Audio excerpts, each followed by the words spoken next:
Chapter 13. Birmingham, December 30, 1853, by Charles Dickens.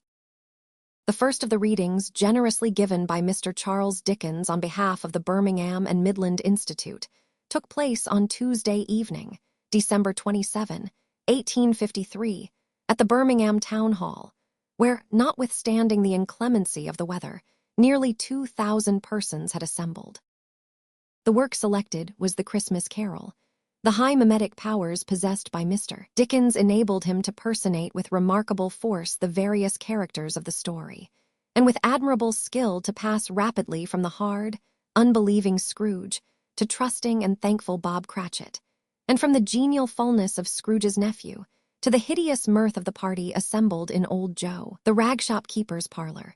The reading occupied more than 3 hours, but so interested were the audience that only 1 or 2 left the hall previously to its termination, and the loud and frequent bursts of applause attested the successful discharge of the reader's arduous task. On Thursday evening, Mr. Dickens read The Cricket on the Hearth. The hall was again well ruled, and the tale, though deficient in the dramatic interest of the carol, was listened to with attention and rewarded with repeated applause. On Friday evening, The Christmas Carol was read a second time to a large assemblage of work people, for whom, at Mr. Dickens's special request, the major part of the vast edifice was reserved. Before commencing the tale, Mr. Dickens delivered the following brief address, almost every sentence of which was received with loudly expressed applause. My good friends, when I first imparted to the committee of the projected institute my particular wish that on one of the evenings of my readings here the main body of my audience should be composed of working men and their families, I was animated by 2 desires. First, by the wish to have the great pleasure of meeting you face to face at this Christmas time, and accompany you myself through one of my little Christmas books. And second, by the wish to have an opportunity of stating publicly in your presence, and in the presence of the committee, my earnest hope that the Institute will, from the beginning, recognize one great principle, strong in reason and justice, which I believe to be essential to the very life of such an institution. It is, that the working man shall from the first unto the last have a share in the management of an institution which is designed for his benefit, and which calls itself by his name. I have no fear here of being misunderstood, of being supposed to mean too much in this.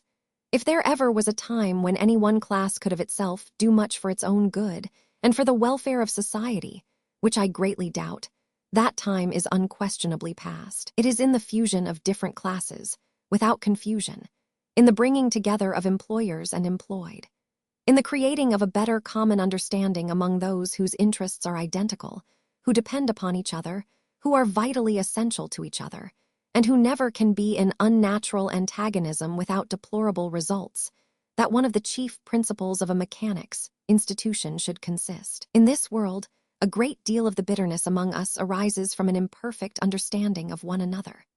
Erect in Birmingham, a great educational institution, properly educational of the feelings as well as of the reason, to which all orders of Birmingham men contribute, in which all orders of Birmingham men meet, wherein all orders of Birmingham men are faithfully represented, and you will erect a temple of Concord here which will be a model edifice to the whole of England.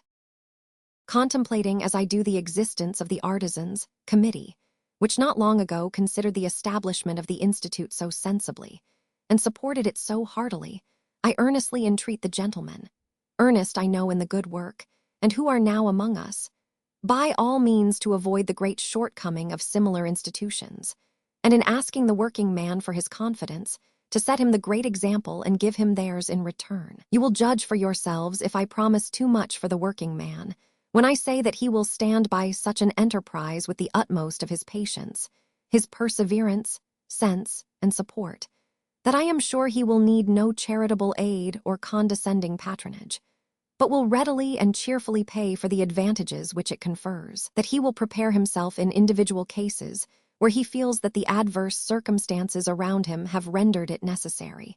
In a word, that he will feel his responsibility like an honest man, and will most honestly and manfully discharge it. I now proceed to the pleasant task to which I assure you I have looked forward for a long time. At the close of the reading Mr. Dickens received a vote of thanks, and 3 cheers with 3 times 3. As soon as the enthusiasm of the audience would allow him to speak, Mr. Dickens said, "You have heard so much of my voice since we met tonight that I will only say, in acknowledgment of this affecting mark of your regard, that I am truly and sincerely interested in you, that any little service I have rendered to you I have freely rendered from my heart, that I hope to become an honorary member of your great institution, and will meet you often there when it becomes practically useful, that I thank you most affectionately for this new mark of your sympathy and approval, and that I wish you many happy returns of this great birthday time and many prosperous years."